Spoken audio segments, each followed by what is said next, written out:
ఎక్కడైతే బస్సు ప్రమాదం జరిగిందో అదే ఫీర్జా కూడా ఇది చేవెళ్ళ మండలంలోకి వస్తుంది.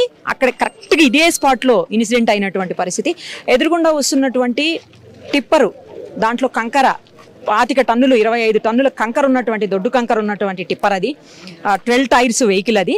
సో ఎదురుగుండా వస్తున్నటువంటి బస్సుని, దాని ముందు ఏంటంటే ఏదైతే టిప్పర్ వస్తుందో ఆ టిప్పర్ కంటే ముందు ఒక 2 వీలర్ వస్తుందని చెప్తున్నారు. ఆ 2 వీలర్ని తప్పించబోయి జస్ట్ రైట్కి వచ్చి రైట్లో దాని వేలో వెళ్తున్నటువంటి ఆర్టీసీ బస్సుని ఢీకొనిందని చెప్తున్నారు.